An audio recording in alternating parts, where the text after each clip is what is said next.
The New York Giants selected a defensive lineman, Darius Alexander, out of the University of Toledo at pick 65. What's going on, everyone? Nick Filato here to break down some Darius Alexander tape.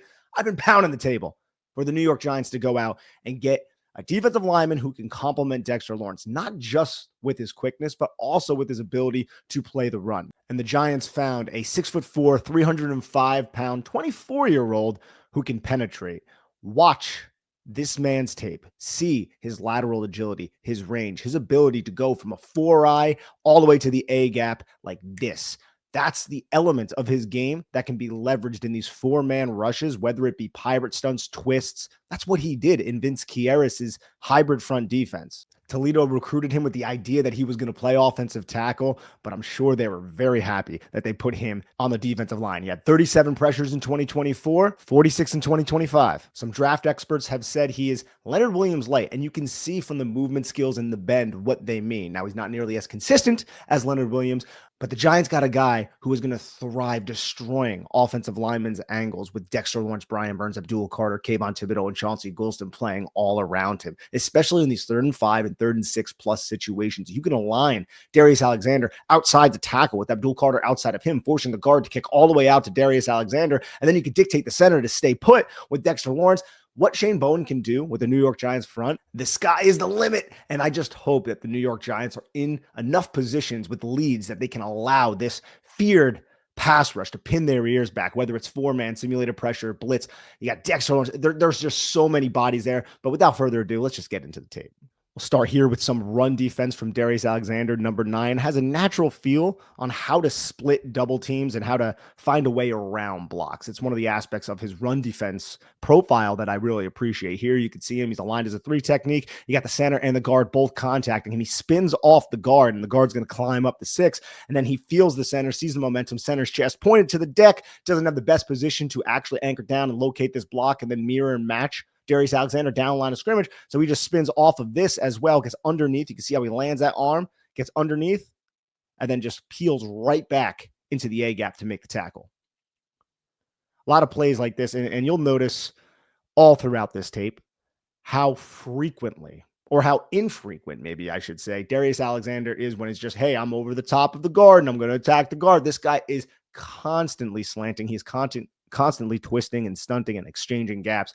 And that fits right into what Shane Bowen wants to do from a movement standpoint up front. And this is just rare to see a player like this. He is a 2 technique over the guard, and he is going to fly right around the guard, and the tackle is going to attempt to get to him. And you can see the bend and how he's able to just dip that outside shoulder, avoid the contact. Guard falls on the deck. Tackle does not have the quickness to match the sudden Darius Alexander, and it results in a tackle for a loss. We see some hand fighting. It's against Western Kentucky, and that's one of the gripes about Darius Alexander. There's not a lot of tape of him just getting dominated. There are parts of the game where you don't see too much from Darius Alexander, and he can get glued to blocks, but I wouldn't say he necessarily disappears. It's mainly because a lot of these smaller schools just focus so heavily on stopping Darius Alexander. But he's got a certain twitch about him, a certain suddenness about him. Here goes, he attacks, he got the double team, weak double team. So then he gets put on this one-on-one situation, and he has this ability to just feel where the run is and then get his ass over there to make the tackle. Here he gets 2 hands on the tackle, bench presses the tackle off. Again, the tackle's not in a great spot. You see a lot of these miscommunications on tape, or this just poorly executed combo blocks from smaller school offensive linemen, and these smaller school offensive linemen should not be given a lone responsibility of blocking Darius Alexander. And a lot of this is because Toledo penetrated a lot. And like I said earlier, they stunted a lot, meaning they just switched gaps before the snap, not necessarily a pass rush stunt, although they did that quite frequently as well. We know Shane Bowen loves those 4-man pass rushes. He's going to leverage that. Here's a bunch of run defense. Here, absorbs a double team, gets his hands on the guard. I'd say from 2023 to 2024, you see a pretty big jump in Darius Alexander's ability to use his hands, ability to stack and shed, which he had in 2023, but his ability to use his hands and string pass rush moves together, which we'll see here in a little bit. I just wanted to show a lot of run defending clips because there's some concern I see on Twitter, people saying, can he defend the run? He can, especially if he's running around offensive linemen and using that suddenness and quickness to disrupt and penetrate. But I wouldn't argue that this is somebody that's going to anchor down against double teams and be the fire hydrant that a lot of other defensive tackles can be. That's not necessarily Darius Alexander's game. And there's more than likely other players on the Giants roster who will be able to do that. But he can play 3 downs. He's a 3-down player the Giants got in the 3rd round with upside, who is going to have a lot of one-on-one matchups. And you're going to see the pass rushing upside right now, just how he's able to harass, disrupt, be annoying, and how much attention he received in college. Here's against Illinois back in 2023. So this is a Big Ten school. Engages the Big Ten guard. Center peels back, sees that Alexander's a threat. Alexander still pushes the pocket, gets his hand in the face of the quarterback, who then throws an interception. And you can see this isn't the biggest guy in the world, right? 50th percentile weight with 305 pounds, but he moves so well for his size. 64th percentile at a shade under 6'4", and then an 85th percentile wingspan, shade under 83 inches. And his arm length is 34 inches. It's 77th percentile. He's got big, above average hands, 52nd percentile. That's 10 inches. And he's quick off the snap, quick off the jump, a 1.72 10-yard split, 4.95 40-yard dash. That's 81st percentile. And he's explosive with a 111-inch broad. It's 80th percentile. Vertical jump is 31.5 inches. That's 76th percentile. He also did 28 reps on the bench. Now, that's 58th percentile, but when you take the entire profile and you put it together, you can see why he has the kind of force into contact and all the movement skills. Now, I would even argue from an immediacy standpoint, there are plays where he is so sudden and off the snap from an athletic standpoint that it's even more eye-popping than the 172 number that I read off just a little bit ago. Let's get back into some pass rushing tape. We have him as a 2-eye shade here. He's going to take that step towards the guard to open the center up, get the center on his heels, and then just goes right through the center. The guard's late to help, gets into the pocket.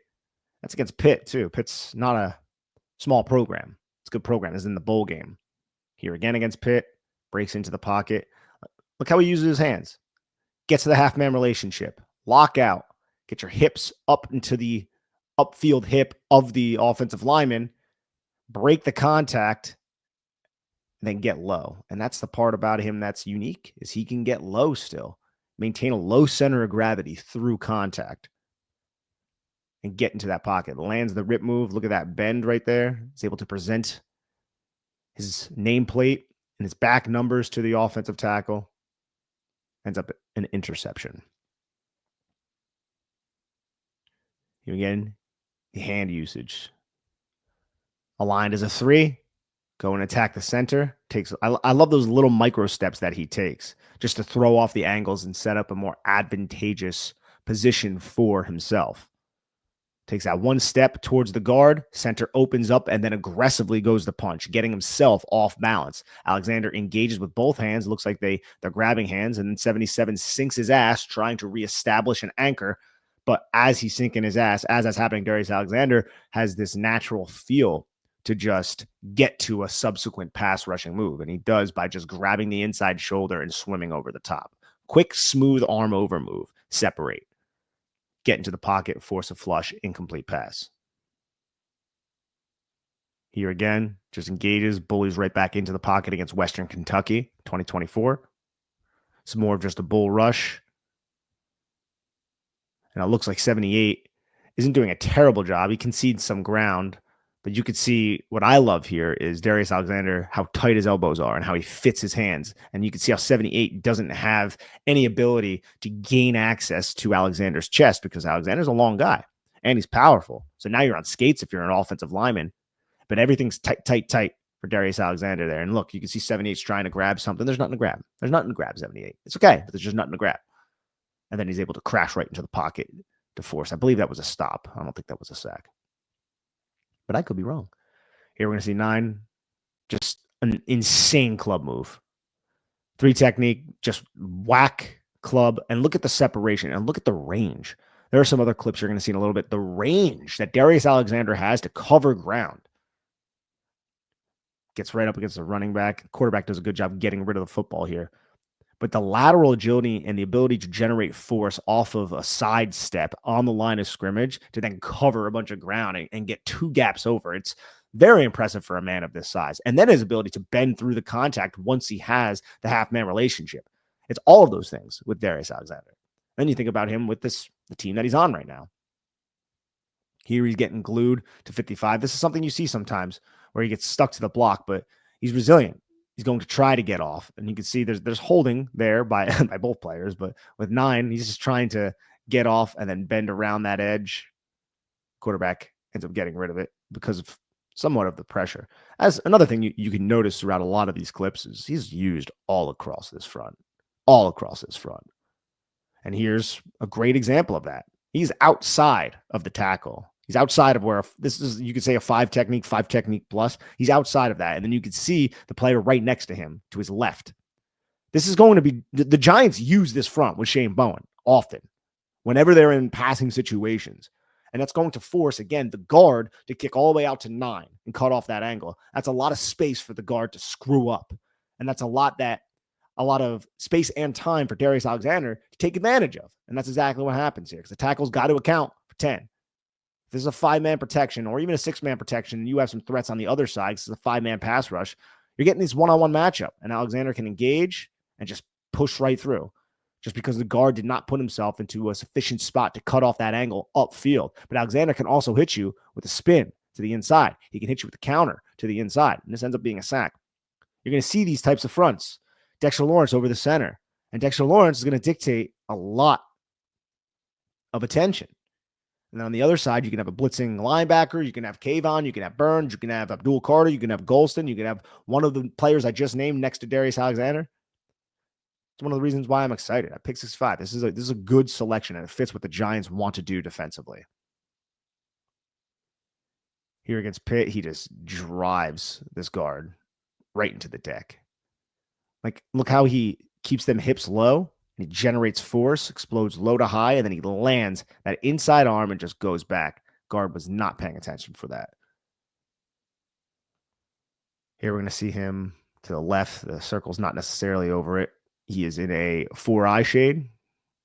Tries to swim to the inside, and this is another aspect of his game that I do appreciate. If his first move fails, he has enough twitch to him and enough athletic ability and enough football savvy to get to another one. He tries to go inside 75, cuts that off 28, goes through that A gap as well. So then, look, he has no power to be unlocked right now. He needs to recenter himself and resync himself and come to balance. And he does that, and he works the other half man, uses his hands to get to the rip, and then bends through contact. And look, this ends up being a completed pass, but the movement skills is what I'm fascinated by here.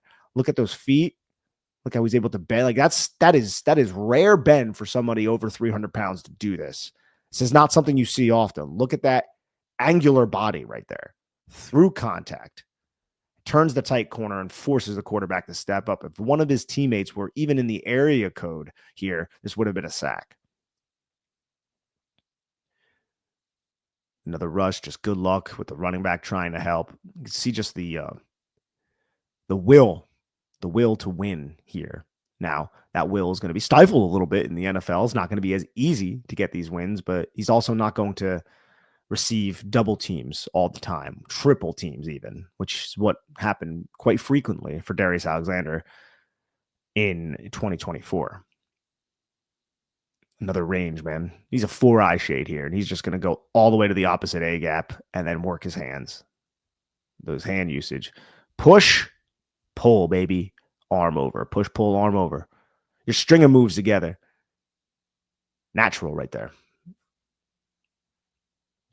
And I watched 2 2023 games, and you could see that he knows what he's doing with his hands much more in 2024, but it's still not complete. Get him with Dre Patterson. Oh, yeah. Cooking with fire, ladies and gentlemen.